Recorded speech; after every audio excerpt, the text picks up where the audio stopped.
Hey guys, so today I'm going to be making a Sublimation t-shirt for my father's birthday, and he used to work at Toys R Us back in the day, so I thought it was a cool thing to make for him a Toys R Us t-shirt. So we are going to use a 65% polyester count next level t-shirt. I choose 65% polyester mainly because it feels a little bit like cotton. It's not too heavy on your wear, everyday wear, especially when you're living in Florida. So I kind of like that type of feel, so that's why I go with that type of option. So I'm going to press the t-shirt for a few seconds to get the moisture out. And what you saw me do before was lint roll the shirt. And that is mainly so that way all the lint that you really don't see with your eye is taken off. So after that is done, I am going to place the image on the shirt. I use this t-shirt ruler to try to make sure I get as even as a placement as possible.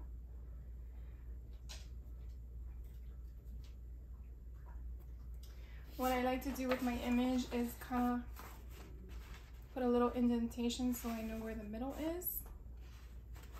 And then I will line it up in the middle. And I usually do about 3 to 4 fingers down from the collar. It's usually a good placement. And then once I feel that I got the right indentation, I will use my heat resistant tape to stick the image down to where I want it. I will take the ruler off. And then something you will not see on camera, but what I do is I like to also show it up to light to make sure that it is straight, because I also don't rely so much on that ruler because they can be wrong. Not every shirt is actually created equal. And so therefore I take this off because I did go sideways a bit. And then I will double check it again. And I think that is a good placement. So what you want to do, which is very important, sublimation ink can bleed through. So what you're gonna wanna do is get parchment paper or butcher's paper, and we're gonna put it in between the shirt. Basically so that if the ink does bleed, it bleeds onto the parchment paper. So what I do is I take this, slide it underneath, and I'm sorry for all the crinkling noises. I'm going to push it as far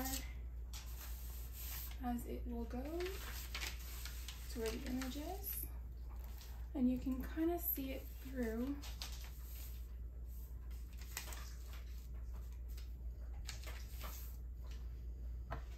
And then I will place it down again.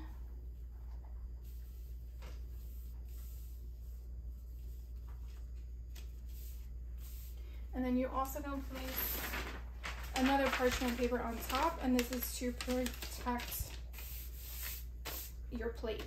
So when you press it down, the ink does not transfer there. Now we're gonna press it for 60 seconds. My temperature currently is at 400, which is typically your standard for sublimation products.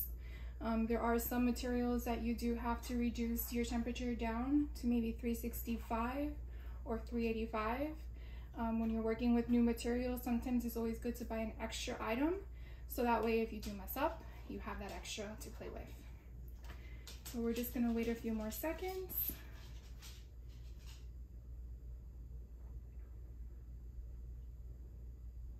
And then once it beeps, we are going to remove it. Now, what I do have is heat resistant gloves, which you can find on Amazon. And the heat, remember, is 400 degrees. So I will use these to lift it up, and hopefully you will see a nice clean image when that happens.